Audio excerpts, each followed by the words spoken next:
Beanshooter, I like the gym, let's go. Beanshooter, somebody's gotta let them know. Beanshooter, I like the gym, let's go.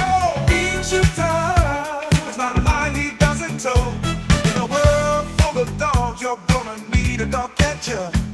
If you're wearing a mask out there, and fresh air's gonna get you. He always shoots from the hip. For iced coffee, take a sip. Toss it out the window. Out of ball, let her rip. Beanshooter, like a gin, let's go. Beanshooter, somebody's gotta let them know.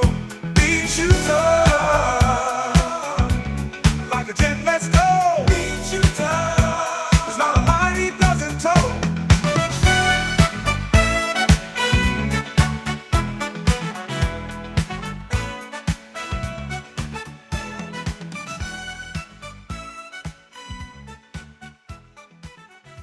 What episode's this? 48? 48? Damn, we're Do I on need these 48 fucking already. things on? You don't need them now. No, You don't need them. episode 48, we're going to talk about me being a big symposium guy. Yeah, people don't know that about me. Love symposiums. Loves tables. Yeah, I love Loves tables. Of course you love symposiums. Look at your hat. I'm saying, you know, yeah, any guy that wears a hat like And that, glasses like yeah, that's a yeah. symposium guy. 100%. Yeah. Today, I gotta stop saying it's not good. You know, So that's saying foot. Today we have a guest on. I haven't known him that long. Couple of years, Yeah, maybe. a couple of years. Couple of years. He works with a lot of the youth boxing. Yes, sir. Do you have your own gym? Yeah, South Shore Boxing. South Whitman. Shore Boxing Club in Whitman, mean streets of Whitman. He is Josh Phippen, also known on Instagram as the Ginjah Ninja. That's just a great Instagram name. Yeah. Ginjah That Ninja. is a great, not for nothing. I mean, Yeah, Jesus it Christ, really that is. is a great name. Some say I'm a character. Yeah, somewhat of a character. We're just talking about a few maybe business ventures, right? It would blow up. It would. It was good. So you came down. Where do you live? Whitman. Yeah, I live in Pembroke now. I grew up in Whitman. All right. We got your friend come down with you. What's his name? That's Matty. Matty. Matt, yeah. Matty, good kid. I met Yeah. him when I went and spoke up in Bridgewater. They asked me to speak at a meeting recently, and I went up and did a commitment. And I knew when I saw him right away who it was. Another big poker player like yourself. Yeah, nah. Some say we're semi-pro. Yeah? No, you're pretty much though, right? Yeah. I mean, all That's jokes the aside. Yeah, that's our thing is we're the semi-pro gamblers union. That's what we're starting up. Yeah. Yeah, podcast soon to come. I like it. Yeah. I like it. And you want to play poker tonight after Yeah, you leave? right after here, we're gonna go. Oh, where you guys play? Encore. We're gonna go run up. Oh, you go to Yeah. Encore and play, yeah. Yeah, no home games tonight. Do you go there a lot, Uncle? Yeah, I mean, I took a break for a little while. I whacked the casino for a large sum of money in last year this time, so I took about 7 months off, and Really? now I'm back on the grind. Yeah. Yeah, you don't want to give it right back, right? Fuck no. They built a casino up near me at the in Nashville, New Hampshire, Yeah. the Pheasant Lake Mall called the Nash. And I talked to some people there recently. They might have me go there and do some. I'm trying to think of something. I don't know. Yeah, maybe we can pick it. Say we want better rate for the guys. The union can get behind you. Yeah, something like the that. semi-pro gamblers Yeah. union can fucking. So you're in this, you're in your card players union? I thought you was in the concrete union. No, he's just a union guy. Yeah. Just a union guy. Just a Yeah, union guy. Just- Multifaceted. Yeah, union bred. Just get him a shirt that says union guy. He's a union Yeah, guy. that's it. 100%. You got to Why support. wouldn't You be? got to support the unions. But we'll get into that after. My last podcast, I talked with Johnny a little bit, just to go off track here a little bit about this guy that got deported to that prison in El Salvador. Yep. Now they're saying they're not going to send him back. The I know. president of El Salvador said They no way. acquiesced to the pressure. And today, Trump ratcheted up a notch, and he said he's trying to work out a deal where they start sending Americans to this prison in El Salvador. Ooh, good luck to that. Fuck that. It's a, 2023 was a good year to wrap up, I guess. Huh? I'll tell you what. Yeah, no Imagine, doubt. hey, I mean, I remember trying to refuse a move to Plymouth. Pack your shit. Yeah, where you going? Venezuela. Yeah, I know, El Salvador. Oh, it's even worse. So I talked about this prison. They keep the lights on 24/7. It's a torture chamber. Imagine sending No. Americans here. Well, we talked about that already. Now. He said he wants to build 6 more. Thank God I've been blessed to never be behind the walls. Like, Yeah. thank God. Yeah, well, I mean, you live a life that's indicative of that, though. You know what I mean? I did though. Like that's the crazy It's all right, part. though. But, Now I'm saying you're helping people. 100%. You're working with the community. But talk about that. Talk about what you do at your gym. So I got a real good youth program. I started a nonprofit for at-risk youth and mental health. I'm a drug addict in recovery. I don't keep track of my time. 6-7 years dead sober from opiates. I used to think I could get away with my doctor prescribing me this, and I'm sober because I'm taking the meds that my doctor's giving me. But that fucking went up in flames when Didn't work out, right? Yeah, well, when he got busted, fucking good luck. Yeah. So now I just try to. Boxing is just such a great relief for people that are struggling with addiction, mental health. Just it's proven to just help people get into a different realm in their life. Definitely. Yeah. It is a great outlet. 100%. And I've been in the sport my whole life. I won the Junior Olympics in '89. Really? Yeah. As a kid, just New England. I never went any really further than that. I remember when I was a kid, the Junior Olympics was different than the Silver Mittens. Because Junior Olympics, you'd fight kids your own age and your own weight. That's how it is now anyway. But when I was a kid fighting in the Mittens at 13, I fought a kid in the final 16 from Hartford. And I got stopped. Yeah. You know what I mean? That was Arthur running that up there was crazy. Arthur Amalo, Johnny Duke coming down from Hartford. That's why I beat a Johnny Duke kid for the Junior Olympics in '89. Really? Yeah. Yeah. So that's awesome. That's stuff I didn't know that about you. Someone told me something about your father. Your father was a tough guy. My father was a fucking animal. I heard Kevin McCloud, who's been on this show, is like, I know him. I knew his father. He goes, his father's a fucking animal. So tell us a little bit about that. So my father. I didn't really talk to him too much about it. My father was the oldest of 5 boys. That's what got him into the boxing thing. His brothers, he refused to have his brothers be beat up or anything else like that. So he taught him how to fight with hockey gloves, in Pembroke. So then he was just passionate about the sport. He was in the laborers union, local 33. Another union guy. Yeah. That's it. So that's where it all began. Is his 5 brothers, and 2 of them became pros. My uncle Danny, he was God rest his soul. He was I think 21 and 3, died to addiction, didn't overdose, but cirrhosis of the liver. Yeah. He was a fucking animal himself, in and out of the streets. But yeah, so that was the outlet for my father. He raised me and my sister. He was a single dad. He raised us. He got custody of me when I was 5 in the 80s, which was fucking crazy. My mother just fucking dipped on us. And you ever talk to her again? I try to reach out. My sister passed away of breast cancer. Yeah, she lives a couple times over. Yeah, my sister passed away of breast cancer 8 years ago. 3 kids. Sorry. Yeah, 3 kids, a husband. Shame. Never drank, never did drugs. Imagine. Fucking cancer smoked her. So I felt some sort of way about that. Why her, not me? I was a fucking notorious heroin addict. Yeah.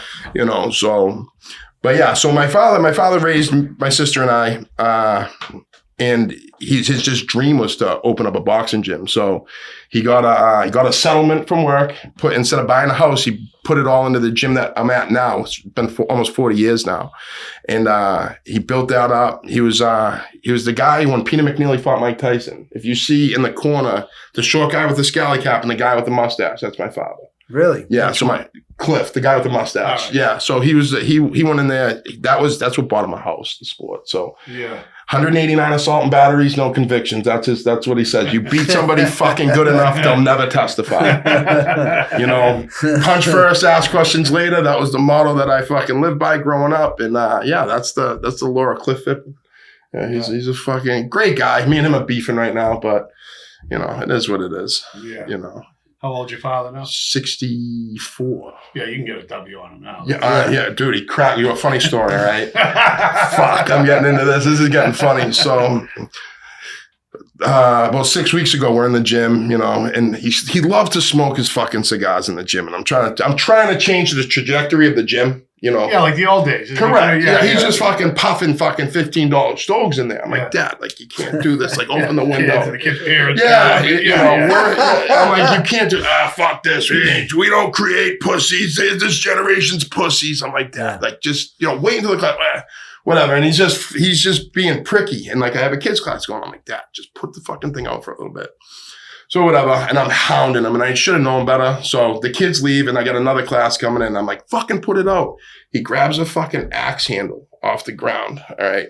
And I'm at a sliding window. Fires it out. No, dude, smashes the glass right on my I'm like, what the fuck? All right, like easy killer.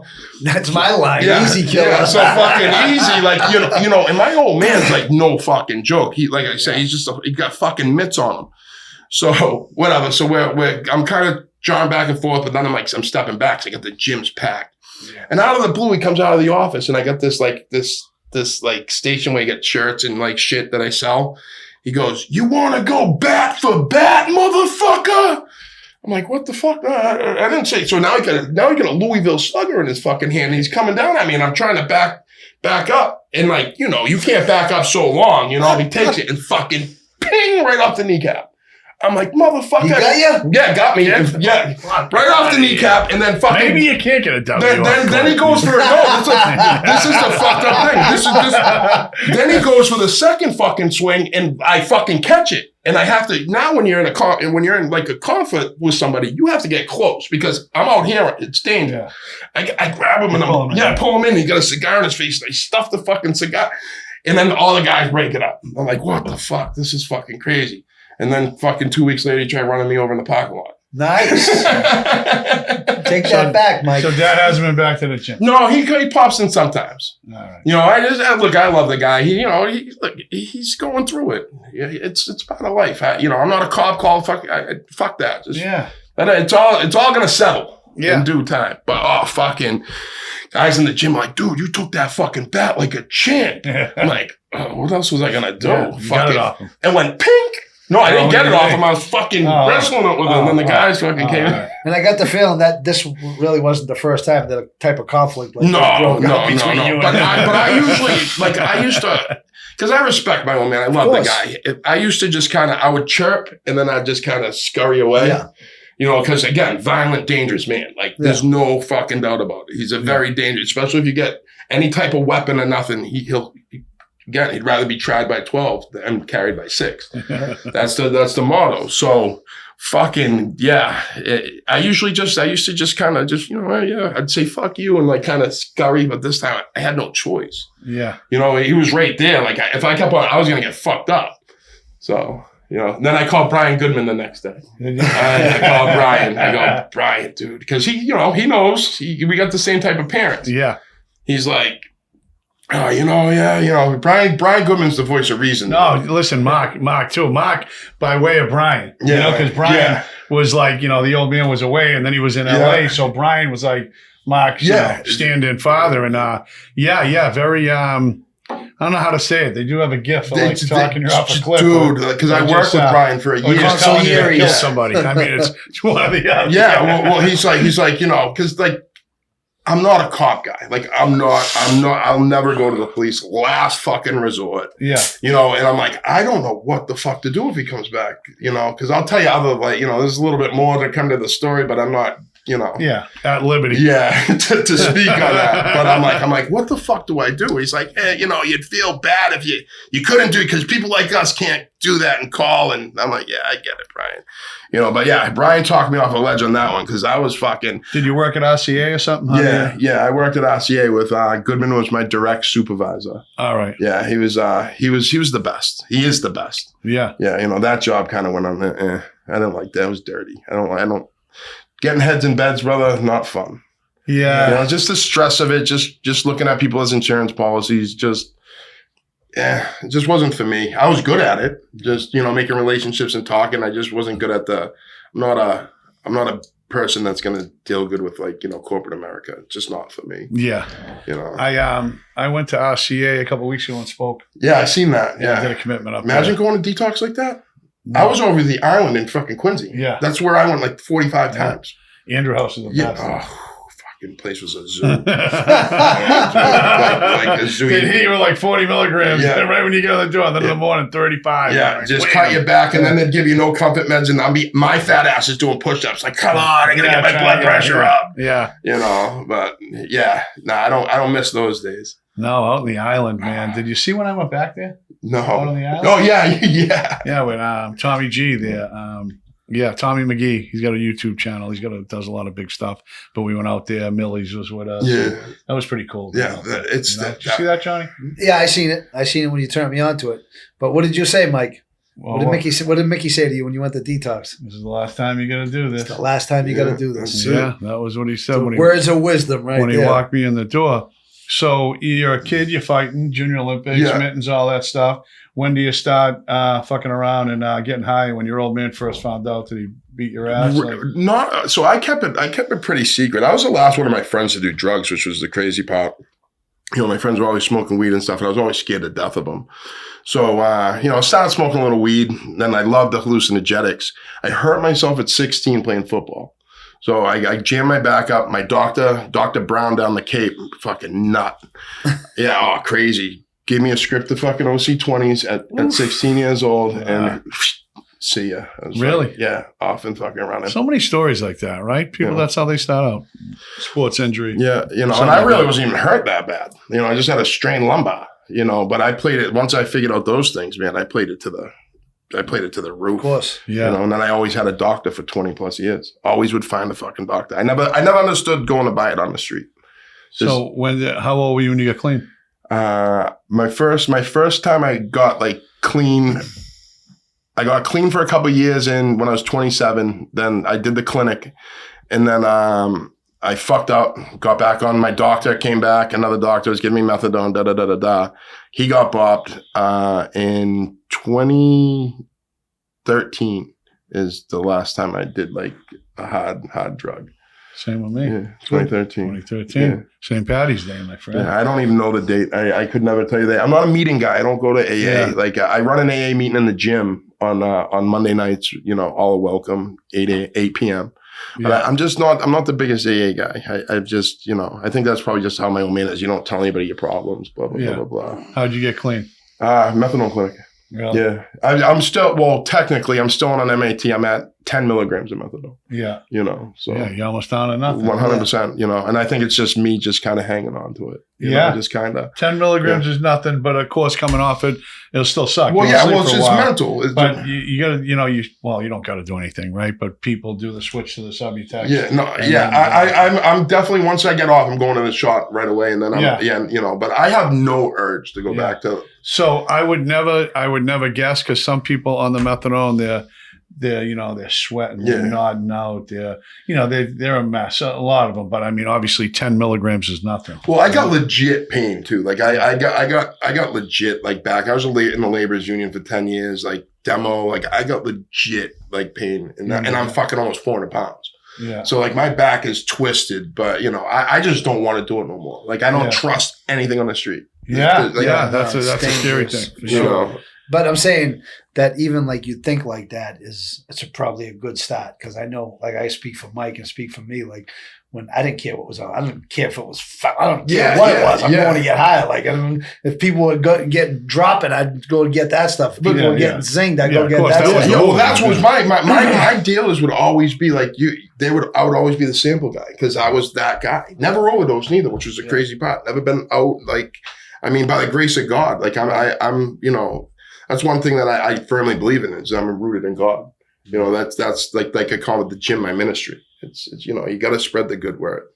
And that's, some people, it may not be for everybody, but Whatever good luck works with for that. you. Yeah. Good luck. Marty with goes that. to church every Sunday. Yeah, I go to church on Sundays. Yeah. I do. I No, go to church that's- in the North End. There's a little custom, because I mean, for me, I always feel like my mother was really religious. Yeah. So, my mother passed away and I put her through hell. Yeah. And my philosophy now is that, Mike knows, I say I try to do Yeah, I something love once a that. day, make my mother proud. So I figure that's one place I can go to visit her and then feel a little bit of, connection there with that. So it's crazy. Like with my, so Declan, the kid that I train now, like Did he come in? not yet, he's on his way, but the funny story that like, this is my addiction full circle. All right. So I met his dad at Andrew House.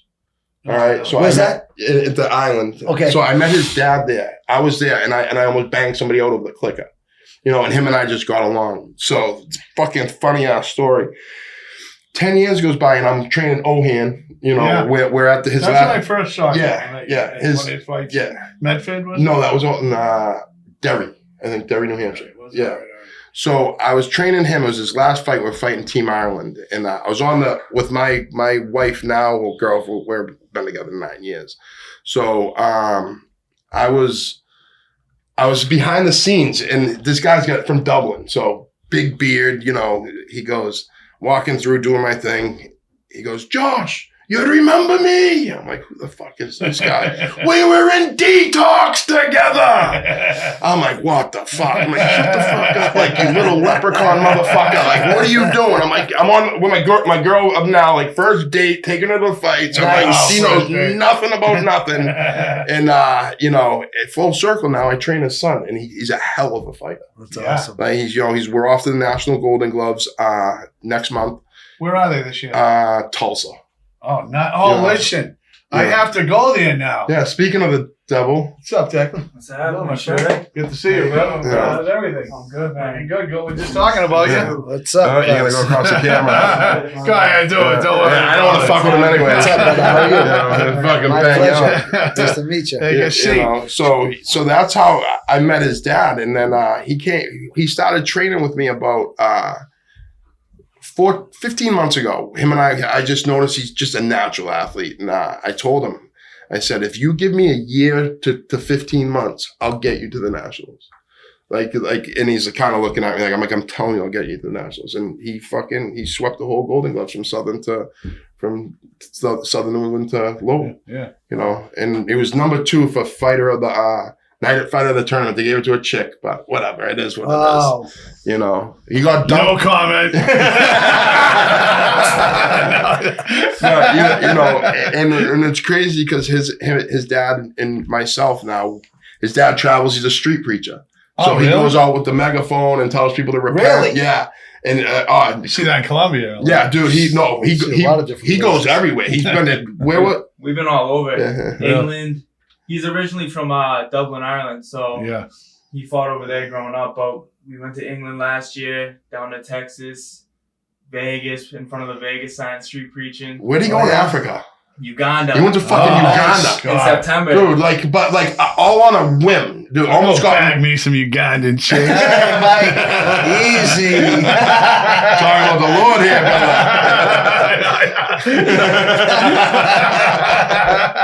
but yeah, no, it's just a crazy circle, you know, and I'd never be here if I wasn't clean. You know what I mean? Like if I didn't have this head on my shoulder, I wouldn't be able to do what I do. So when are the Nationals? I like the Smoking Joe Frazier shirt. Bro. That is nice.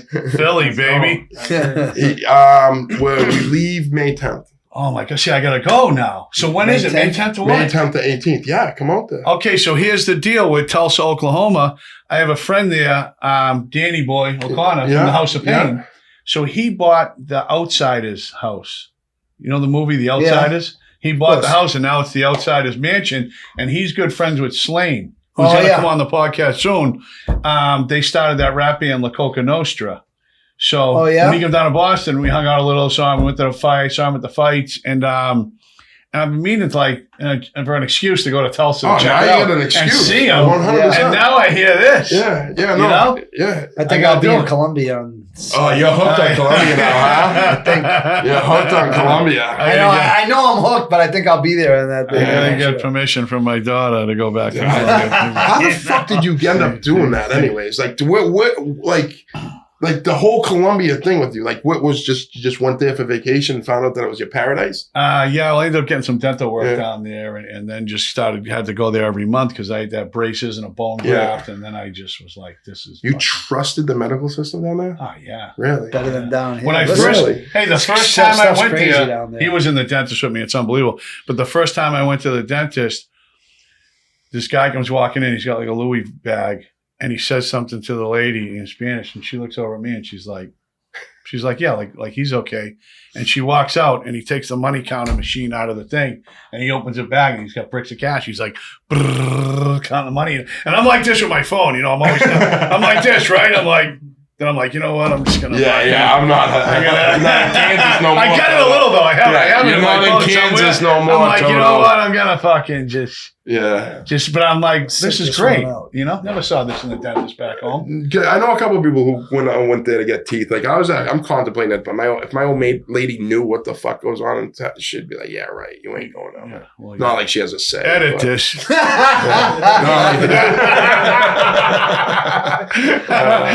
Just tell us something. You got to sacrifice something for the teeth. You know what I mean? Some say. So listen, hey, Some say. Mike, there's a win-win situation. It's a referral, right? So Yeah. it's a win-win situation. Yeah. He's going to get great teeth. Yeah. I mean, save money.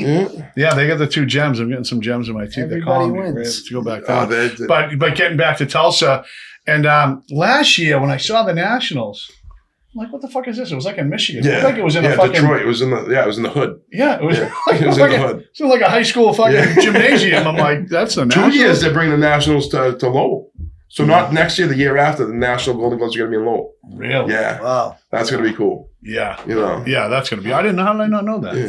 Bobby Russo. Home court, Yeah, and then so. That's the, so that's the goal with him this year is to just try to get him to a couple of national tournaments, get him ranked, and hopefully get a shot at the Olympic trials. Yeah, last year the kid won the heavyweights from around here. Yeah, he was just working with him, Kabamba. Yeah, we Gilbert. got training with Gilbert and Maki. Mark DeLuca's gym Oh yeah, in South Boston. good stuff. You went down there. I got to Mark get them back DeLucas. on here. Yeah, Maki and I grew up together. He's from Whitman. So Yeah. do you know all the other guys, that we know up on the North Shore, like Danny from Sonny's? Yeah. Dennis Wilcox. Yeah, I from mean, Everett. it's my name's Gold in boxing around here. Like, and I'm not even trying to be like, bragging. Yeah, It's, yeah. my father did a lot. Yeah. Especially he helped change a lot of legislation in Massachusetts. Oh, really? Yeah, he was one of the biggest fighting promoters in the 90s. Oh, really? Wow. Yeah, well, they got McNeely to fight Mike Tyson. Like, think about that. Yeah. That's like craziness. Which that was a fucking ride in itself. I was 13, out in Vegas, hanging out with Don King. Yeah. Met Pamela Anderson, Shaq. Like, Snubby. Nice. yeah, Snubby. Snubby. So- you know Snubby, John? No. I'll show you later. Oh, Snubby. dude, the funniest thing about that. So I'm at the press conference when he's going, I'm Hurricane Peter McNeely from Medfield, Mass. Yeah. And I'm sitting there and I'm like, and then I had this press pass. Once he started doing, flipped it. I'm like, but what food on Don King. Like, Don King was awesome to me. Oh, yeah. Like, he was the best. Yeah. Oh, wicked good guy. So my favorite Peter McNeely story, and when I see him, he is now, and I've never found out if it was true, and I heard it, stories go on and on and on, right? So you might know if it's true, but I want it to be true so bad. So what, tell the night before the fight? No. Oh. That he was roommates in rehab with Chris Fowler. 100% true. What? Chris Fowler. yeah. 100% true. Oh, my He God. got in the That documentary. shit. Nah. Yeah, so if you look at the documentary, Oh, they that's interview right. So awesome. When did you hear that, I Mike? don't know. I heard it somewhere, Yeah. and I've repeated it. Not Yeah. knowing if it No, was 100% true, but how do you 100% true. That is yes, you are. That's 100% just true. legendary. Yeah. Imagine if you go to rehab and your roommates with Chris Chris Fowler. Fowler. I know I got some In a younger van people that don't down even know by what the they're river. really- Imagine looking over and seeing Peter McNeely. Like, what the fuck? Yeah. Because he's like, dude, crazy. Like, Yeah. McNeely was a nut of all nuts. Like, in a good way, but Yeah. like, he'd walk through the gym. Kind of like Mike.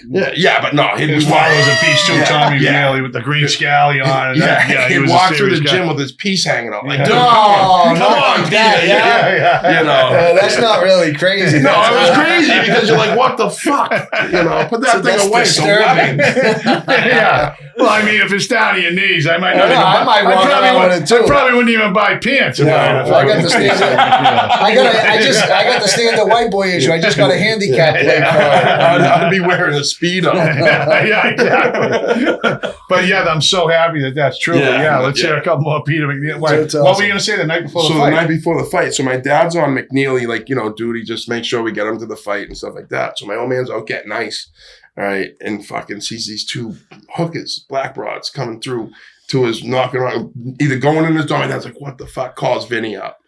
Curly was his name, Vinny Vecchione, another local legend in boxing. That was his business partner. Goes, Curly, dude, you wouldn't believe fucking what McNeely's got these brothers. Fuck it, we just got to get him in the ring now, Cliff. Just fucking whatever. So At this point, we just got, you're looking at $1 million, $700,000. Then he did the Pizza Hut commercials. That was another and- $300,000. Was it Pizza Hut? Yeah. He was the first first stuffed crust pizza commercial. Really? Yeah, that was Peter. Yeah. Yep. So Johnny, after you can pull it up on YouTube, where he's like, Medfield, Massachusetts. I'm gonna do this one for what did he say? He goes, this is for my mother. This is for my grandmother. This is for my. Then he goes, this is for Medfield. And last but not least, Snubby. That's his dog's name. Oh, it's his brother. You had all these other fucking stories right, and you thought it was Listen, no. Hey, this is the one thing he's wrong about. Snubby is a schnauzer. No, Snubby was his little brother. Okay, all right. That's fucking Hey, awesome. Snake, hold on. I apologize, Snubby, for thinking you were a dog. That's awesome. Oh, that's the best. It's awesome for comedic Oh, value. 100%. That's going to get clipped.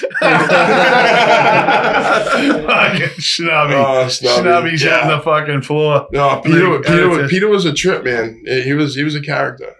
Growing up around that was, I was scalping tickets at a young age. I was always hustling as a kid. Both of us were too. I mean, I know I was, and I know John. Yeah, you had that. That was a great venue to have. Just, I'm saying, an avenue to hustle. I mean, God damn. It was crazy. So we were working the Roxy one day, and the pro fight, the pro boxing game local is like tough. People don't understand. Yeah. So McNeil was on that. My dad was promoting those with those shows too. Yeah, and Marie's ex-husband. Yeah, yep. So I remember my old man had a flock of pros up the gym, and they would, come up. Cliff, where's my old man Cliff? Hey, I didn't sell any tickets. Well, that's how you pay your opponent. Absolutely. You got to sell the tickets to pay your opponent. So you start off in the fucking red right away. Yeah. My old man's like, what the fuck? So I go to him. I think I'm 12, 13 years old. I'm like, even a little younger. I'm like, Dad, I'll just go up front and sell them for $5 cheaper.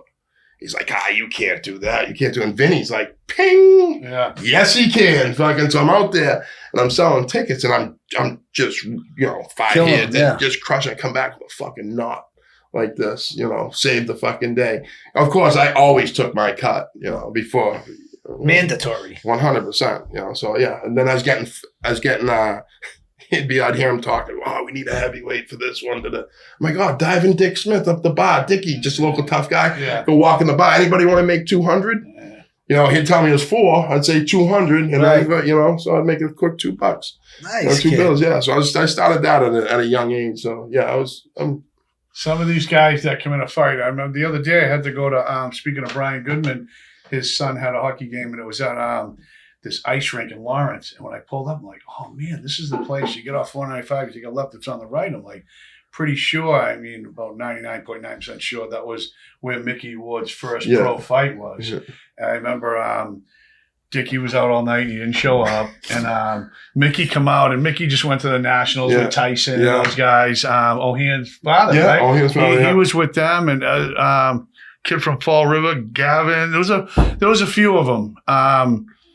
And Mickey was roommates with Tyson. They were 14. No Tyson shit. 14, That's crazy. 15, I remember right? you telling me Tyson that. looked like a grown man. So, but Mickey was a buzzsaw when he turned pro at 17 or 18, whatever it was, And they bring this kid in from fucking wherever, right? And he had on swimming trunks. Brownsville or something like that. I got Chuck Taylor's. And Mickey starched on a body shot. The kid fucking like he fell through the canvas. Boom. Mickey was a freaking animal when he was like that generation of just New England boxing was different. Just different, no headgear. They'd have to fight 3 times a night. Smoking the venue. It was just different. Now they can't. They can't have a fight unless it's 24 hours. Has to be in with 11 pounds. Well, what do you think about? Do you think that? So let's kind of look at that for a second. Do you think that's better or worse? What's your opinion about that? In what aspect? I'm saying in any aspect. Elaborate. I think I think it's like the pussification of America. That's my favorite saying. Right. I'm fucking anti. Right, but on the other hand, right? I see these people running in the street with these reflectors, these headlights. Looks like a traffic cone. I would never do that my whole life. But then I think to myself, maybe 30 people that they know got hit by cars running because you can see how that could happen. Yeah. So just, kind of elaborate on that. What do you think? I'm not big on the, like, I think same day weigh-ins like are good and stuff like that because I don't think people can cut so much. I think 12 hours, 13 hours is fine, but you know, it's the purist in me is, you know, I agree with what's going on now. Like I do because like they're but you get it. I'm saying you've been in this game your whole life. Wise and all that. So yeah, like I get it for, you know, but as like trying to build up like somebody of an elite level, like the more fights, the better. You know what I mean? Like, you know, so you can maximize their youth so they can get out soon. Yeah. You know, like that's my goal with anybody that I deal with in boxing. If you're a pro, my goal is to make sure you can buy a house. Like that's my goal as your manager, trainer, whatever I do. If I can do it, the goal is to make sure you can buy a house. I think that's great. You know, it's a brutal fucking sport. There's very, very little money on the fighter end. You know, the fighters and the managers and trainers are the ones who get, some managers, but the local managers and trainers get fucked. You know, someone like if I took Jake, you know, Declan to become a pro, I wouldn't get a dime probably until he's 20 fights in. Yeah. You know, and that's another thing, right? With these guys, like, you know, they're good, decent fighters, right? And, you know, there's levels to this, right? 100%. There's levels. And if you put them in with 20 bums in a row, and then all of a sudden you throw them in with, you know. You throw them in with a real deal fighter. No, you know, some say you don't want them to lose either. You don't want a loss on their record, but it's a tough thing to navigate. That's what I agree with Dana White is like, you know, what he's doing with the UFC is a loss doesn't really mean much, but there's so many different promoters in boxing to where a loss, like people are afraid to lose. So the best won't fight the best. And then you got this sanction fighting with this sanction, this promoter fighting with this promoter. And that's where like boxing almost needs to unionize, you know, because the commodity is the fighter. It's not the fucking promotion. 100%. It's not the, you know, it's not the manager. It's the fucking fighter. Yeah. They're the commodity. And like, if they actually made these promoters sweat a little bit that, you know, that the fighters are the commodity, you could probably get change, but it's going to be so hard. The worst thing now, I think, about boxing is the whole thing where everybody gets a fucking belt now. Yeah. I mean, when I was a kid, you get a fucking trophy, right? Yeah. The only people that had a belt were... I think the little kids, if you get them a belt, that's awesome to keep them in the game. You know what I mean? The little kids, but like, if you, that kind of sets according to what you say, that kind of sets a bad precedent. But forward. But you have to keep the gyms filled as well because it's tough to keep a gym. So you know what I mean, 100% because like 40% of my gym doesn't pay. Like, and I was going to say that to you too. It's a tough gig to get into to open up a boxing gym. I've never said no. Sorry, my whole life, kid. Go on, you know, trying to get you for your dues, but it's tough when you're in the city and these 100%. Kids. You know what I mean? Even in my town, and no community support from like the town, you know, which is like crazy to me because like I'm a life coach, I'm a financial advisor, I'm a friggin', I'll pay for food, I'll have you do some shit around the gym, you know, and okay, I got a hordes of money coming in, you know, but like the town doesn't see the, you know, what a boxing gym can do to a community. It's really a blessing to have a boxing gym in the community, 100%. You know, we've been there almost 40 years, and to have not, I haven't, since I've been running almost 20 years now, I haven't got one dime from the town or the state. Yeah, that's bullshit. You know, which is just crazy. You know, have you ever tried to get? I try. I'm not the best with it when it comes to computers and like, you know, filling out paperwork and so on and so. I'm not good at it. Yeah. You know, so and that's probably I could probably get good at it. Now I'm finding out about AI. I didn't know what AI could do, but they can fill anything out for you. Yeah. You know, ChatGPT is crazy. Crazy. You know, but, crazy. You know, I don't really know much about it either. Yeah, but I can't do anything for you, like literally. So it's a grind, but it's also a passion. Like I said, is I've never turned one kid away. You know, I think that's doesn't matter what you do, doesn't matter what you come from. You know, I can't. The only thing that we don't allow in the boxing field is a pedophile. Yeah, I think that's a good starting there's point. There's no fucking need for a pedophile. They all should be murdered. Well, I mean. And they don't really get treated. I mean, they get treated bad in prison, but I mean, it's so watered down. Yeah, they're so protected. It's crazy. Well, it was crazy because like 5-6 years ago, I'm out in the National Junior Olympics. I was one of the team coaches, and there's this fucking guy that I just always felt like crazy about. And again, I don't, you know, do whatever the fuck you want to do. Don't harm kids. You know, there's this thing going Safe Sport, which is like just craziness that you have to, on grooming children, da da da da da. Right. Showing you all the signs and stuff. Uh-huh. So, I just took the thing and I'm looking and there's this guy from Springfield that I just was fucking very You got a bad feeling. 100%. 100%. And I go with my gut. 100%. That's what kept me out of Why? shit. What made you? So first off, we're at the weigh-ins. He's Junior Olympics. So you got 16 to, 9 years old. Yeah. His kids droop him, pull his pants down. And he goes, giggles. Now, if any of my kids did that, I'd slap the dog shit out of you. Yeah, I don't give a fuck 100%. how old you are. You're getting fucking cracked. Right. He's just a backhand, but whatever. No room for it. So I'm like that kind of, so then I'm doing like roll call, just checking on, seeing everybody, make sure everybody's good for the fights the next day. And I knock on the door, opens up. He's in bed with 3 of the kids. What? So yeah, 100%. So now I'm like, but I'm in Texas. So I'm like, I want to fuck this guy up. Like I want to fucking strangle him. So I make a phone call. What's the reason that anybody that No shit. So then there's no reason for it? Robert Hershey's his name. So then I make a call to USA Boxing. I'm like, dude, there's something up. Like, oh, no, he's good for the kids. He's good for the kids. He takes these kids off the street. I'm like, I'm telling you, it's fucking something up. So whatever. That goes on for a little bit, yada, yada, yada. Then, so a good buddy of mine is a cop down in Springfield, all right? He calls me up because, I had a conversation with him. I'm like, dude, you got to keep a fucking eye on him. There's something up. He calls me up like 6 months later. He goes, What's his name? Josh. Oh, no, 6 months later. He goes, but he goes, Josh, you don't believe where the fuck we're going. We got a warrant. He goes, we're going to his gym. He's fucking videotaping him in the bathroom, taking him to rub tug joints, fucking. But his gym's right below the Puerto Rican projects or the Spanish projects down there. Where was it? In Springfield. Oh. Yeah. And they were, he was 1 second away from getting murdered. Yeah, they would have got him. Oh, they were trying to. Serious, yeah. I wish it happened. Yeah. He's doing 15 years. But really? Yeah. But I tried to blow the whistle on that one and they were like, oh, he's good for the kids. Like, what the fuck you mean? Wow.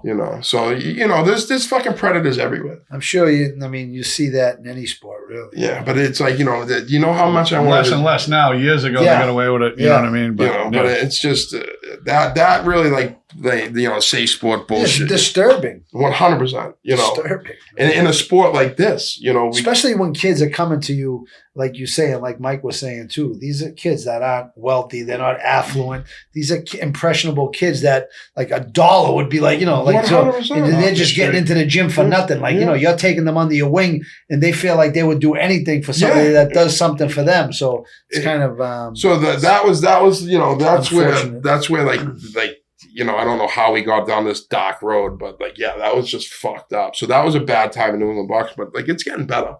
The new USA Boxing president, Alex, I don't know how to pronounce his last name, but he's Where's he from? He's from Puerto Rican guy. Yeah, Puerto Rican guy from Lynn. Lynn. Oh, he's Yeah, from the Lynn? city of Sin. Oh. Yeah. Lynn City. Private Jewels Boxing. All right. Yeah, he's but he's doing good things for USA Boxing. So New England, which is good. We're busy with fights. I got guys fighting all the time. Got a good stable of young boxers right now. So Lukey wants me to give him a shout out. Yeah. Luke, how do you pronounce his last name? Charbonnier? Charbonnier. Charbonnier. Charbonnier. Oh, I want to talk about a tough little kid. Where's he from? He's from Abington. How old is he? He's 15. He's Really? he's just innocuous looking, inconspicuous looking. Yeah. Just got this little fro, big nose, feet that go east and west, but just a friggin' dog. Yeah. So I told him I'd give him a shout out. Did you see the video he sent me? I collabed with him. The 2 brothers fighting. Oh, Yes. Yeah. Yeah, that was it. I did, but That's awesome. I didn't send you the one. I sent you the wrong one. When the little brother friggin' picks him up and then just punches him on the ground and then has a complete meltdown in the gym. That's awesome. And then his little sister's in the stroller and she's just like looking at the whole What's thing. going on here? Yeah, it's and that's the thing is like the gym's my gym's just a big fan. It's just all about the youth. It's all about these guys. Look, I'm saying you still got a full head of hair. What are you, 25 or something? Yeah, 43. 43. You look good. God bless you. When you 43. get a haircut, put it in a bag for me, would you? 43. I felt like I lived lived a million years, but God's good. That's all I can say. Amazing. It's my question: how did you meet Mickey? Did you just grow up with him? Yeah. Yeah. Family. For as long as I can remember, 70s when I was 7, 8 years old. his sisters would babysit me sometimes. One of his sisters was friends with my sister Donna, but my Aunt Franny, who was like, she was like my mother. Same thing, my mother. Kind of put me out, and I was in foster care and stuff. My Aunt Franny would always take me in. So my Aunt Franny and Mickey and Dickie's mother, Alice, were good friends. So every year they get places up Alice in was the Salisbury. best. Yeah. I remember Alice as a kid. Places She up was the best. Salisbury Beach every year when I was 7, 8, 9, little kid, Yeah. with them. So I, like family, known them for a long That was the time. first book I ever read, was The Fighter. Really? Well, yeah, the first book I ever read front to back. It was, because I knew the participants in it. Yeah. Because I was in the back of the Roxy when he fought for the title, got cut. Like I was at all of that stuff. So that was the first book that I think the book's better than the movie, truthfully. Yeah. I don't think I read the book. No, it's a great book. Really? Yeah, it's I've only read 2 books in my life. And that's That's one. awesome. I love that. That and what the fuck was that book? They did the sniper movie. The Lone Survivor. I read that. That book was great. Unbelievable. Yeah, it was way better than the movie too. Yeah. Those are the only 2 books I've ever read. Yeah. I'm somewhat dyslexic. Yeah. ADD, whatever, I'm always on a side quest. Yeah. Dickie and Boo Boo. That's like my, Okay, that makes sense. Boo was Yeah. like almost a father figure to me, Yeah. Not a good father figure, actually, but A father figure nonetheless. but again, those people like that has molded you to who you are. Yeah. Just like with my stuff, being around fight people, it's hard to pull one over on me. Yeah. I've seen so much fucked up shit and craziness. It's really hard to get over on me. Yeah. I'm usually a step. Being from Whitman too, people are fucking suburban kid, and to be able to survive, in the cities and detoxes, never been locked up. God, thank you. Yeah. But boxing's what kind of kept me safe on the streets, because I was fucking. Like that for a lot of people, sports in general. 100%, A kid in the gym is a kid off the street. That's it, and that's the thing is people have to know this community, we need help. 100% need help. Just for him to go to the Golden Gloves, we're raising $6,000.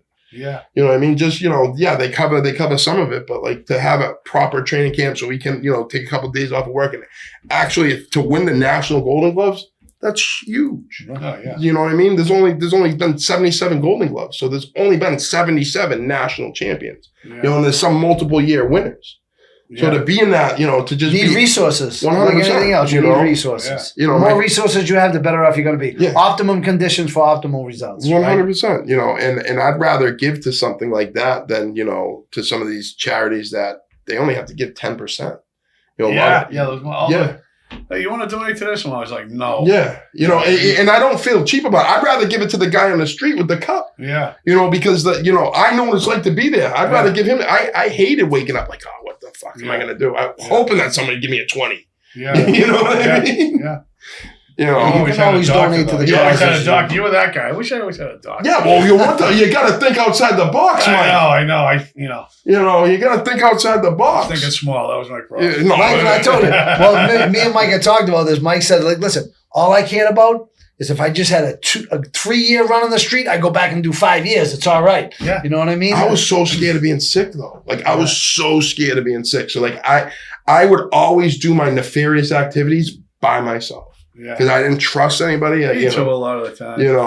But when you're doing them every day, 7 days a week, it's going to catch up to you. Dude, by the At grace some of point in God, time. man. Yeah. I ain't kidding you, because the statute of limitations is over, thank the Lord. But I was telling my daughter today, I'm in the car and there's a car in front of me and the plates say U.S. government. And I go, ever tell you when I stole the car? And she's like, no. So I steal this car. A junk guy leaves it running at the store. I hop in, drive. That was my thing. I do that every day. I gotta get out with the keys like chirp chirp. like it's yours. Yeah, like it's yours. That thing was mine. Your helicopter story cracks me up, dude. That's that was a good one. that was a good one. Are they following me? Yeah. Go out there. I'm like, Take wait a the- minute. Yeah. I went behind this apartment building and went right over. But the car, I steal the car and I'm driving. I'm like, all of a sudden I look and I go, kind of like my truck now. There's no inspection sticker on the windshield, right? So I go, what the fuck, right? So I get out. I walk around the car, I look at the plate, it says U.S. government official. I'm like, uh-oh. Now I come back in, I'm like this. I get the shirt down, like wiping the wheel to do it. And I'm like, so I look in the back seat, and there's these 2 big black duffel bags. I'm like, fuck, I spin it around. It says Keno on the side. I go, what the fuck? I unzip it. It's blocks of scratch tickets. Not activated yet, right? So I'm in the house getting high, scratching, taking $10,000 winner, right? So now that goes to Flacco. So now I'm going over the dealer's house, right? And I'm getting like, a quarter rounds of back, and I'm scratching. Oh, and then I pull out the winner. Oh, look at it. Yeah, here you go. Yeah, just give me an ounce. Don't worry about it. 2,000. So, hey, 4 or 5 days later, a week later, people are going in the lottery trying to cash them, and people are looking for me. Shocker. People are not happy with me. I had a big This guy got more stories than fucking JD Salinger. That's great. JD Salinger. I had a good one with a big retail store. I figured out about the checks. So I was going. I'm scheming, and I'm watching a guy. 2002, watching a guy put the check through. I go, hey, how do you know if that check's good? Oh, we'll know in 2 weeks. So no, all right. I had an old checkbook from a bank that was closed down. I'm like, he's thinking, I got 2 weeks. Yeah, that's exactly how I thought. I got 2 weeks here. I'm like, all right. So it gets funnier. So I buy $5,000 worth of like all types of So my dumb ass goes walking around and tries to return it right away. They're like, dude, you just bought this shit a couple hours ago. Like, we can't give you the money. I'm like, fuck. So, I do a blast and I'm fucking nodding out with a cigarette. My cigarette hits the receipt and it looks like an ink blotch. It didn't burn it. It just looks like the ink was out of the printer. So I put the back of the cigarette all over the receipt. So it looked like, where the date and everything was. I went back. They're like, well, we can't see the date. I'm like, it's not my fucking problem. You don't change your ink. Like, I want my money back. So I did that for fucking about 8 days. And never heard nothing of it. The blessing always comes initially disguised as a curse. Yeah, right? You thought you burned it. You're like, wait a minute. Look what I got. Nothing came from it. Not like nothing came from it. That was 22. Like, that's crazy fraud. Yeah. And I don't know. I mean, statute of limitations. But you're all set. Yeah. It is what it is. You know what I mean? I'm a different person. Fuck those corporate giants. Well, that's what I say. I have no remorse for that. I have none. Matt wanted me to tell you a funny one too, though. I mean, I'll steal from a mom and pop store too, but I mean, fuck the corporate. No, I won't. Not you with the tree, with the 2 in the bag but inside the bag. But go ahead, continue. Where's Matt? Matt's out there. Matt. Hey, what are you doing? All right, let's hear it. What did Matt? Matt. Where is Matt? Did he leave? Outside having a cigarette? Yeah. Text him. So. Whatever. I was all banged up driving my car. Me and my old lady were going to cop, and so we pick up. Snowstorm just happened, so we're unregistered uninsured. That's just brought me right back. So I get pulled over by these 2 infamous detectives in Brockton. Everybody knows them. I'm not going to say. So you meet the description of a hit and run. I said, fuck. Whatever. So it wasn't us. So whatever. No more than 2 seconds later do I bend the car around a telephone pole and take off. I mean, the car's bent in half. So I go to work the next day. I'm all fucking types of pain. I eat like 6 Valium.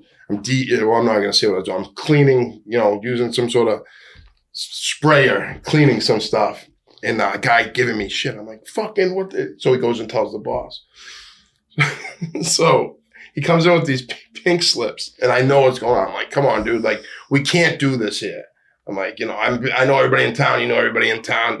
So he walks out the back door, and I'm walking with him, and I see a puddle that's frozen over. Whoop! Yeah. What the fuck? You fucking call that. He's like, I'm like, I'll fucking kill you. Call the cops. He calls the cops, saying, call the ambulance. He calls the cops, saying I'm threatening them. The cops show up. Goes, what the fuck he is? you don't threaten people. He'll just fucking punch you out. So like, he's obviously in pain. I'm like, yes. Yeah. Fucking got 70 dimes out of that. Nice. You went from getting fired to getting paid.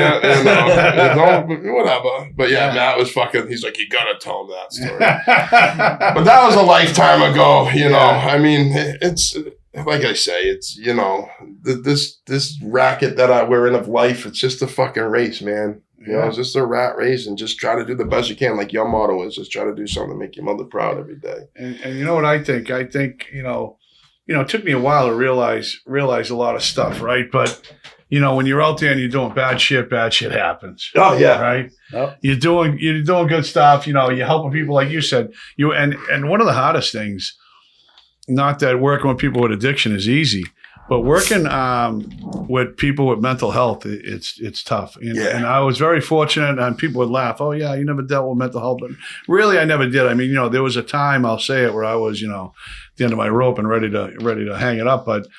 But I never really had that. You know, I think I always had a pretty good disposition. I was always laughing, even, you know, when I was locked up. Gotta make the best of everything. Detox. I always made the best of it. But people really struggle with the mental health stuff. And that's tough. I commend you for, you know, working with those guys. But, you know, you do the right thing. You know, good shit, you know, it should happen. You know, it doesn't happen to everyone. Just like, you know, when someone's a scumbag the whole life, like something bad's going to happen to them. I mean, unfortunately, not always does it. Sometimes shitbags skate through. And I get it. But, you know, sometimes they get what they get coming. Yeah, you know what I mean? It's, you know, like I say, I'm blessed. I'm blessed now to just be in the position that I'm in.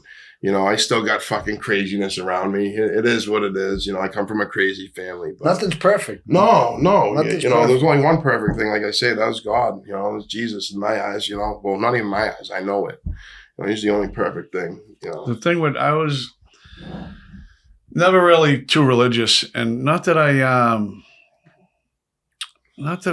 bucked it. It's just, I don't know. I'm not religious though. Like, Yeah. it's not about religion. It's about having faith. Yeah. You know, because religion, and I'm not trying to get all scriptural or anything like that. Listen, this is your but hour, brother. But if you go into the Bible, Jesus was anti-religion. He flipped tables over in the synagogue because they were doing nefarious acts in a church.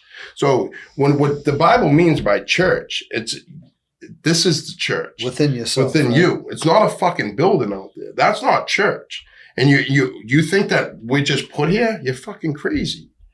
Some people would say evolution, but what I was getting at. Mike, let me interject 1 second. But there's a saying that says that religion is for people that are scared to go to hell, and spirituality is for people who already been there. 100%. Because I know I've walked, and I know you've walked through the gates out, and I know you've walked through the gates out. So we can just leave it like that. So what I was getting at was, you know, I've never been religious or this and that. And when I finally got sober, and I was in the Florida House rehab in Deerfield Beach, Florida, and they told me, oh, every morning you should get on your knees and say a prayer, and every night before you go to bed, thank God for another day sober, this and that. I'm like, I'm not going to say, oh, I'm not religious, you know, I don't believe in God, and you know, draw this line in the sand, right? Because I think I've always been good where it's like, oh, someone's worse off than me. Like if something bad happened to me, I'd be like, someone will trade places with me in 1 second. 100 people I know would, guys that are doing life. So I've always had this good outlook when something's bad, like, hey, it could be worse. And I remember thinking, well, when I was just out there, it was so bad at the end. Like if someone would have said, oh, say a prayer every day and I'll give you a wake up bag. And at night I'll give you, I mean, I wouldn't have thought twice. You know, right. you know Guess what? I would have been, that would have been that easy. So I said, you know what? You know, it's not going to hurt me, right? But there's no such thing as an atheist in a foxhole neither. Yeah. You know what I mean? Yeah. But, you know. To my father used to say all the time, there's no atheist in a foxhole. You know. Because everybody, when they're at the please, God, get me out of this one. Yeah, 100%. You know, but like I say, it's, you know, I'm blessed to be here, you know. And like I say, I got a great community, great people. You know, great. Just and I can't believe I'm a friggin' ringleader. Like that's the fucked up part. We gotta get down to the gym. No, we 100%. gotta check it out for sure. Oh, you'd love it. 100%. No, yeah, we definitely gotta. You know, I got my 2 feral cats that live there. Point. Yeah. I see the cats. Caught them, bottle fed them when they were kittens. So they're 17 years old now. They kill all the rats. Damn, 17. So, Jesus. I have this cat. I got it at the Humane Society. It's like $200. The thing is, it's the small. It's the black a girl, one? the black one. She's small, right? Her fucking teeth are like. Yeah. She just. She's getting like 4 or 5 miles Yeah. a week. There are no, and now she stayed in the house for like 6 months. Yeah. Now she's going outside a little. Now she's like expanding her little circle, but she is just constantly on the prowl. Yeah, of the house. because I couldn't imagine the house without it. 100%. It'll be overrun by. 1,000%. 100%. Like there's no mice in my gym. Like Yeah. and now the sick fuck tortures them and eats them. Like, you should Yeah. just kill them and leave Same them. with this one. Yeah, he just eats them. It's They like- bring them to you as Yeah. like a gift, like, you know. 4 or 5 outside the manager's door down in the basement. 4 or 5 little mice. That's So, awesome. you know, Yeah, no, that's runs around with it in his mouth. yeah, torments them for a while. Yeah. They're They're savages. hunters. Yeah. Yeah, Definitely. Well, that one of I believe it's humans and orcas that are the only, and cats are the only like mammals that kill for fun. Really? Yeah, I think that's like really Makes like sense. kill for fun. Yeah. You know. Most species do it by necessity, Yeah. right? You know, like even like apes and monkeys, like they kill to eat. Yeah. You know, but like killer whales kill for fun, cats kill for fun, just for amusement. Really? Yeah. And human Speaking beings. of that, did you yeah, see yeah. that thing in Australia? The guy got killed by the shark? Yeah, Yesterday? that's crazy. Did you see that, John? No.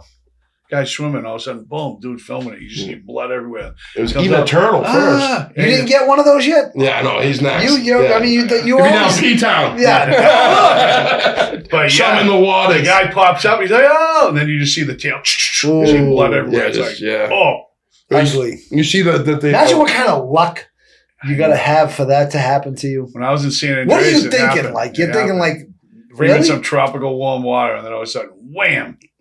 Oh. I commercial fished for a while, which was crazy. Like you see some crazy shit out in the ocean, Yeah. like just coming up in the nets, like just like the whole food chain. There's some fucked up. Like, what did you things. say? Give us some examples. Well, like I mean, we brought up a FEMA once. Really? Yeah, Human yeah, FEMA? human Oh, FEMA.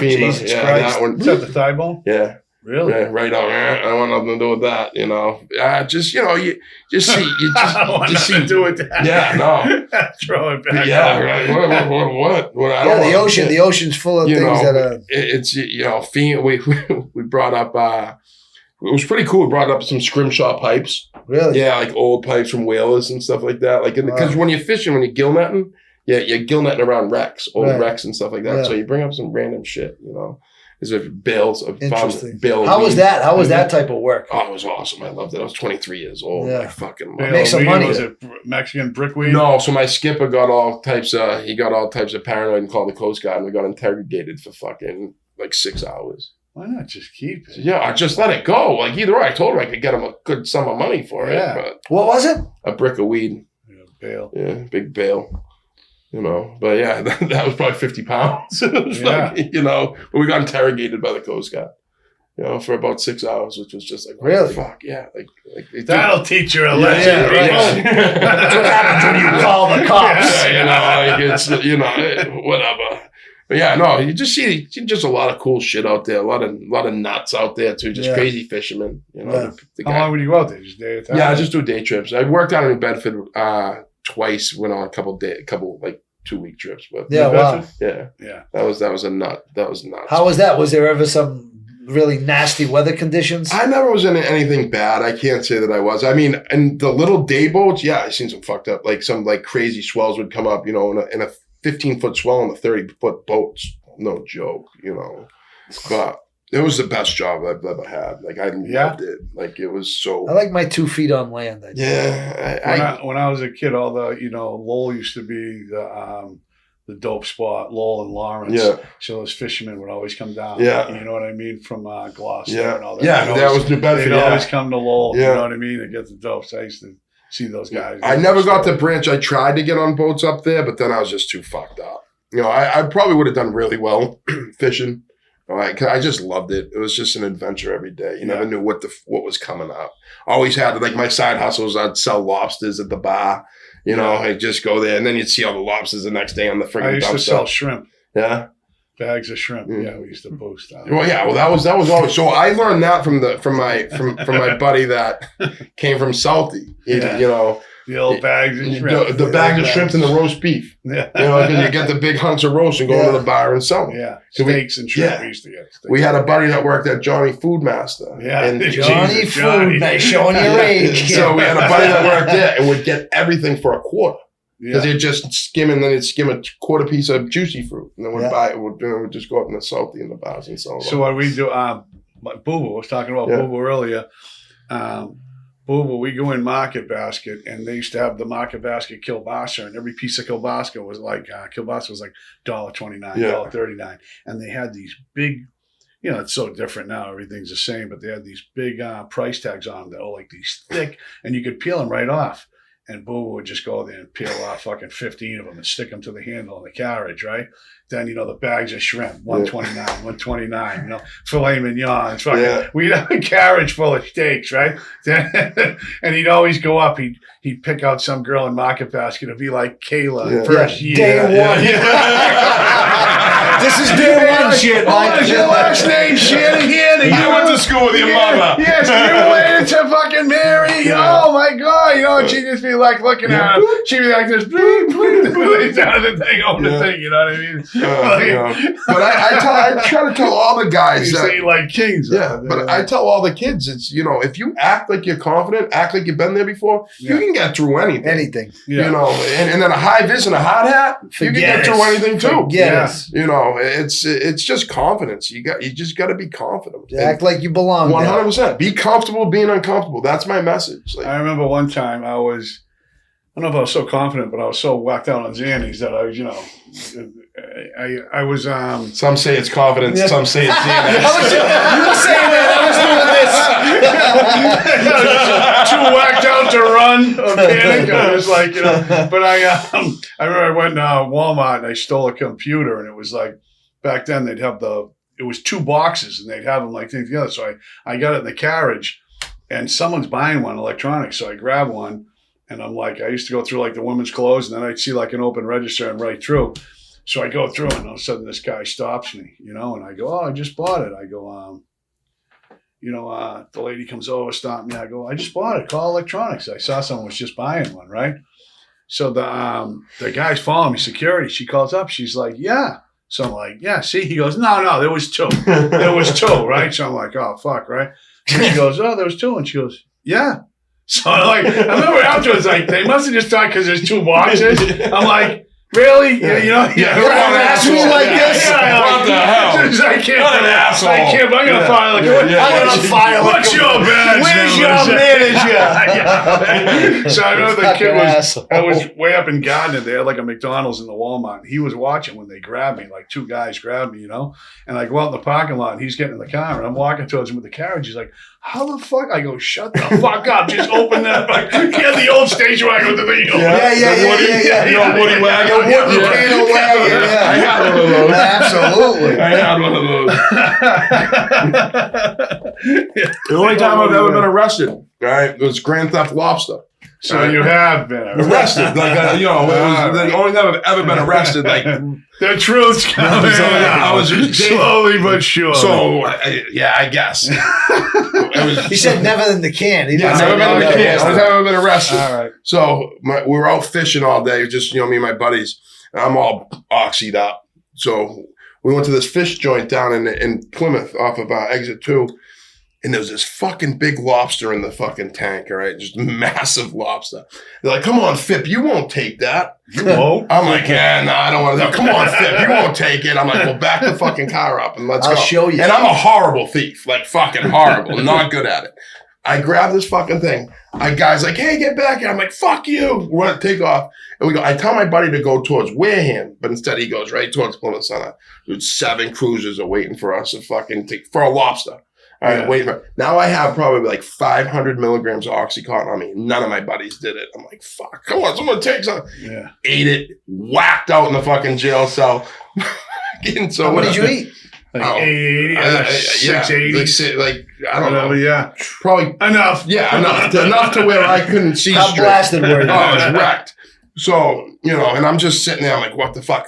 Day before I get the call to get into the local 22, my father gets me in. So now I got to go to court on Monday, tell him that I've been arrested. So we go into court, and I'm like, I step up, and I was watching Judge Wapner. All right, fucking People's Court. Judge Wapner. So I'm watching Wapner, and he's like, "What do you want to play?" And I some guy pled Nolo, and I had no idea what I said, "You're not guilty, but you're not innocent." Yeah. That's what I took from it. So I was like, "What do you want to plead?" Me and my buddy are up there. I'm like, "I plead Nolo." Nolo contender. They're like, "What?" Like, all right, continuance to this. I'm like, no, I want to get this thing. And then the DA stands up and goes, "Well, Your Honor, we got a surprise witness." My fucking heart like drops. He goes, "We got the lobster to come up here and testify." I'm like, nice. You know, fucking $150 fine, get out of here.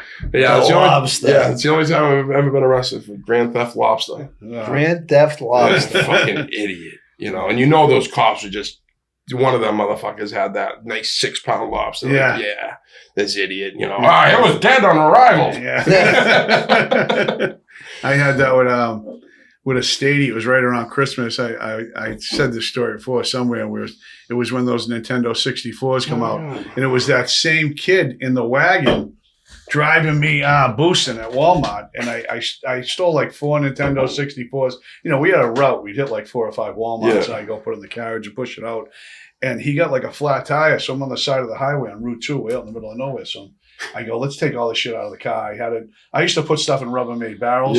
And I put the thing like, who's going to think someone's stealing a barrel? So I'd fill up barrel, camcorders, this and that. And I put the barrel with like toilet paper and a Walmart bag in the front and push it through. That was my whole thing. When they finally caught me, I was like the wet bandits. Like, you're the toilet paper and dog food guy. I get a bag of dog food and toilet paper. He's like, "We've been looking for you." You know, like, I swear to God. He goes, "Loss prevention has been looking for the dog food toilet paper guy." The kid I was living with the wagon had a dog. He goes, "You went to prison. I had dog food for 3 years." Nice.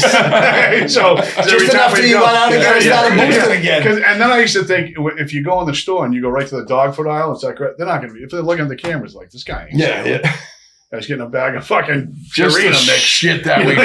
So just the methodology of thinking, like outsmarting everybody. You know, you think you're smarter than everybody. You know? I am. No, well, hey, listen.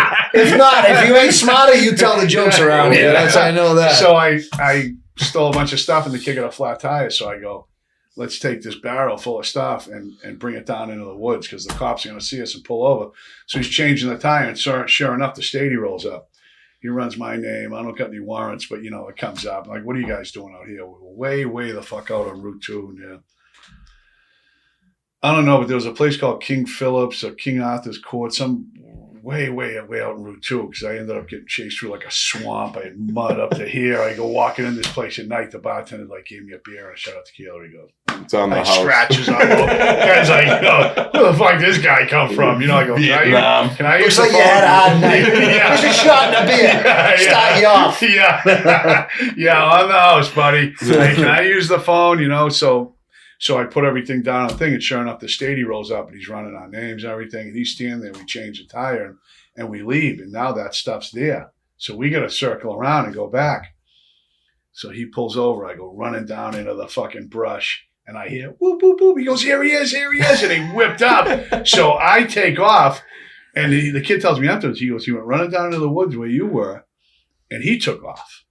So that guy was probably, it's probably like a week before Christmas. He's like, "Hey," But like, those were all the rage, the Nintendo 64. They were all, that guy that was like 2 camcorders. The guy probably just threw it in his trunk and fucking drove away. Nice. You know what I mean? I'm thinking I'm like a Prison Break. There's going to be helicopters, mosquitoes. The sun goes down. I'm in a swamp. I'm thinking they're going to be everywhere. Put mud on the your guy's face. probably laughing. I got the straw under the fucking. Rambo in it. Yeah, reaching through the straw. I was like, "This fucking idiot. Thanks for my kids' Christmas presents." Guy probably didn't fucking write a police report. I know, right? That was not just found it. Nothing there. Fuck yeah. Let's go boosting when we leave here. Yeah. Sounds like a great Listen, idea. you get the lobsters, I get the Nintendos. And the shrimp. Johnny, you're the wheelman. Yeah, If definitely. anyone fucks with Let's us, go. Declan. We Hit him with it over here, right? Hit him with it right. Let's start downstairs and get the 3 bags of chips. got for Matt two, to Mike. drive. How's that? Yeah. Fuck. All right. Danny Boy O'Connor, man. I gotta go. Are you gonna come? I'm thinking about going down. All right. Maybe that way I could tell my family I'm going to Tulsa. Hit Tulsa. And then, Off Well, Mike, and I'll have a tonight spot I'm for gonna be you. like this. Tulsa to Medellin. Yeah. One-way flights. But then what you gotta do though is you gotta bring just change your shirt daily. So I'll just take pictures. We'll just take 7 different pictures. That means we can't post in Medellin. I'll post alone, Mike. I'll post alone. Post Malone. Yeah, post Malone. Post Malone. Hey, Mike, listen, before we cut out, let's say that if anybody has any kind of product or service that they want to advertise here, Yeah. that they can Sponsor our podcast. contact you or contact me. Yeah. And Like this is Freedom Soda. Freedom grape soda. There's a couple of different flavors. THC. This is Me a and Mike, Delta listen, we're Nitro. in the recovery community, but we also believe in freedom. Do what you want, right? It's America. Everybody's always like, I don't drink, or you guys do what you want. Yeah. it's Freedom America. to do whatever you want. I'm pretty pro psilocybin, pro cannabis. I don't really care about that. I don't Yeah. break balls over But that. I'm saying you know what I anybody mean? that does anything, I'm Yeah. saying they can do Yeah. it. Hey, you're in America. Do what you want. Yeah. I do what I do. You do what you do. Yeah, what works for you? You know? Freedom of choice, I think, is a beautiful That's thing. Remember that song? What? Freedom of choice. No, I don't know. Devo. Live in. Oh, how'd it go? Step on a crack. Come on, sing now. You gotta Break sing your it. mother's It's back. like That's all I know. Freedom of choice. Hold on. No. They'll probably cut it out. I don't even think we can play we it, got right? a fucking violation. Yeah. for this one. Yeah. Hold That's on. it, Mike. Freedom of choice. That's I worse. think that's all it says Yeah. in the song. That was that. Look how quick he is. He got quick thumbs Nah, too. this kid is Freedom the of worst. choice. Freedom of choice. Devo. I think that's all it says. Ready? Come on. Oh, he's gonna DMAC you. You do it. What do you mean? YouTube. Oh yeah, Yeah, don't do it. All right, well, we're gonna hear it anyway. You don't know this song? No. No. I'm gonna hear it later. This is I'll be actually listening to this. this. This is what the old man was listening to when he came home. Yeah. Like, bebopping around.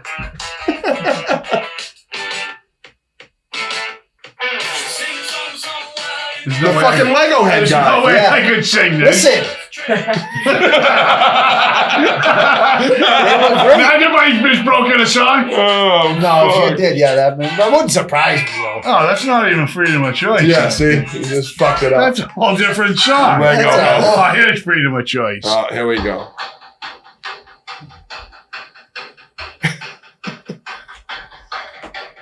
Roller derby? Oh, no. Yeah.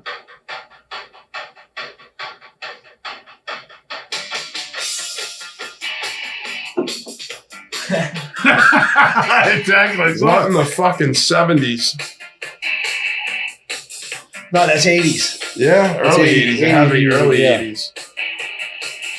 Come on, say freedom of choice when you're back to the podcast. Just gotta hit the button and fast forward it to it. Oh, I don't fucking know. All right. Sounds like Peter McNeely's come out song to Tyson. Remember that? No, freedom of choice. What song was it? I don't even know. It was his buddy's band from a bar, and like Tyson comes walking out to time for some action. All right, Yeah. like it was fun. Like The whole world was going and, crazy. and like all of a sudden, McNeely comes out first, and it's like. Fucking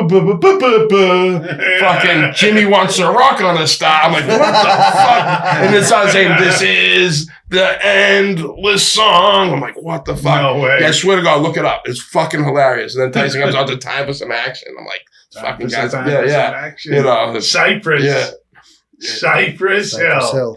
It was I think it was a mix between them and Method Man came out. Like, something. It was He's fucking, Oh, about yeah. the Public Enemy, Yeah. too. Yeah. Tyson always Yeah. come out the Public Enemy. you know. Man. Have you met Tyson? Yeah. Yeah. Oh, you going to the Hall of Fame this year? Yeah, usually. When is that? Because we want to go First out week there. in June, I think. Yeah, we got. Pacquiao Yeah. getting inducted. Oh, yeah? Yeah. Vinny Paz. Yeah. Vinny Vinny Paz, too, huh? Yeah. No, it's gonna be a good time. And I just love how you guys switch the cars every time they try to put you guys in a shit box. Yeah. Fucking Mickey switches to a better car. Yeah, we last time. What happened last time? Car broke down or something. Something happened. Yeah, it sucks that Hagler ain't there. Hagler Yeah. was always there in this car every year, which was great. I never met Hagler. Out of Really? all the fighters I've been around, I never got to. I used to see him in Cafe Pompeii all the time. Yeah, I all know. the time. They had his picture there with Chuck Yes. Mangione on the Yeah. right. Yeah. Imagine that. You're right. He And he Pompeii. spoke because he went over there and made movies in Italy. Yeah, he spoke. Yeah, He spoke with Italian. an Italian accent. Cafe The old Pompeii man was Mario. always my joint to go to when I was a best. kid. The Mario loved him. The best. Mario with the Ronnie, white Joe, and afro. Mario. Yeah. Yeah. I didn't know anybody down there, but All the that would be guys. where I always take the girls from the Why South Shore wouldn't you? up to Because Cafe they're open Buffet. till 4 a.m. Yeah. The whole world took. When you went to the North End after 12 o'clock, you went to the Palm Bay. that was- Chicken cutlet. Hey, I thought I was special. All right, You were. Yeah. you know, Still are. Yeah. Obviously, Oh, you're right. sitting in the middle seat tonight. Yeah. special I mean, that's that. That's what it is. Special ed. Yeah. So Danny Boy O'Connor. I want to go down there. What are the flights to Tulsa? They got to be cheap, right? 400 round trip. Johnny, you got to do second ball. Yeah, of course, Mike. Listen, I'm saving my money for fucking Hey, listen, Medellin. I don't know I'm what not you're talking doing. about a round trip. What's a trip? Talking about one What's way, a trip to Playboy. Medellin What, a trip? Yeah. $2,000. Really? No, I mean probably 600 for a flight. 400, 500. Food, everything cheap down there? Like Yeah. just- Food's cheap, and there's a couple other things that are cheap. But I mean, Yeah. the hotel rooms are kind of cheap. But I mean, for real, it cost you. We spent a little bit of extra money. We got a boat. Yeah. We got Yeah, flights I got the to Lambo boat. Cartagena. I took a broad to Cartagena. I spent too much money. I'm going Yeah, down you only there. live once. Yeah, Yeah, well, you you know. know. How And many listen, I'm in the twilight of my years, kid. I'm enjoying it. Yeah, you Yeah, fucking yeah. missed out on 27. Yeah. Yeah. You know, fuck, get it all back. Mike got me. Mike no got me. wife, Mike no hooked me up. girlfriend. Yeah, no. Live your life. No wife, man. no girlfriend, no kids, no Yeah, pets, yeah. no nothing. Yeah, live your life. Live alone. That's it. Live your life. You gotta Love You gotta knock up a couple of broads on there. Have some Colombian kids. Nah. Yeah. No quiero hacer eso, Mike. No quiero hacer eso. See, Poppy. I got the best video in the whole world because you know that little papacito, little reel they got on papacito. You see the guy on the scooter. Yeah. I got a girl saying papacito right in the middle of a video that I can't post on Instagram. Let's put We it that gotta way. start getting Johnny Botch tattoos on the. Nah, that's Mike's thing. Up We there. let Mike do that. Gotta get him up here on the Did you see tip. the midget today? She No, I didn't see that. became like she was going viral on Facebook. Oh, One of the really? midgets, yeah. And The midgets. Mike and the midgets. Alejandra sent me this today. She goes, look at she sees this midget from Colombia on Facebook. She sees this picture of her and she blows it up. Look at Beanshooter. Oh, that's Nice. fucking brilliant. Look That's at fucking it's brilliant. like she has your tattoo. What number we on down there, Yeah, Mike? that's what I was gonna ask. She was 34. What and a number we half. on down there? 34 and a half. 34 and a half. So now you're going to put a half on everybody, though. No. Yeah, because if you're 35 and a half, you have to. Oh, I just jumped right because technically she was 35, right? So I So put she- 34 and a half as okay. a joke. Yeah. All right. No, I get it. But if you always put the half, just with Now the half's reserved for midgets. Listen, my friend. I got this. I'm handling this. I'm the professional. I'm handling the I'm the tattoo. professional. What number we on, Mike? 40. Last one was We're on 40. Yeah. What? Maybe we could try to get it. We got to get it up to the episode. So we got to get you a couple more down there. The episodes and the Well, now we're tattoos filming got a bunch. It's going to be tough. Are they trying to extort you and get you like? I'll I get want you money down for there, it? Mike. Yeah, of I course. had one for you to get. Yeah, I had one for you. yeah. What happened? I forget. Well, They took off? we didn't stay. We went to Cartagena, but when we come back, I got those girls' number too. So The we're gonna guy get from them Being down there. Man, it does a thing. Yeah. This girl hits her ass. The one in Pineda who got the Beanshooter Yeah. 40. He's like, he sends me a video. He goes, tattoo your name on a broad's ass. Be a man. An hour later, I sent him, this is the girl. But he's a funny bastard. He's a funny prick. Yeah, he's a funny He bastard. is a funny bastard. He's a good guy. Yeah. He's a Boston guy. Yeah. Yeah. All right. Yeah. See, I never ventured past like the South. Like Boston.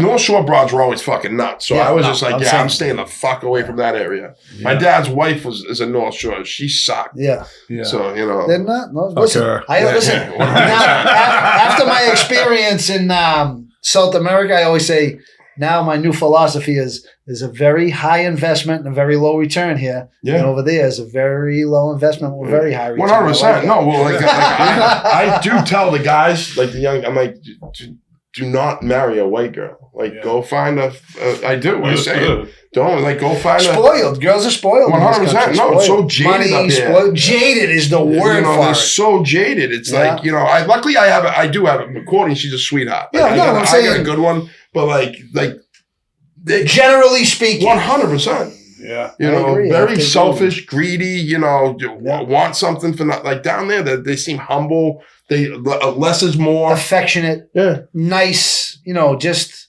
great. It's a whole different vibe. It's a whole different culture. And I mean, down there, I'm saying, it's just, Mike can attest to it. I love it. I'm saying I'm more in tune like with that Spanish culture. From my last couple of years in jail, that's all I did was watch. That's what they called me in my last couple of years in jail. We had a guy, John Willis, this kid that speaks fluent Chinese. Is he getting out? He's out. He's out. He's at the halfway house.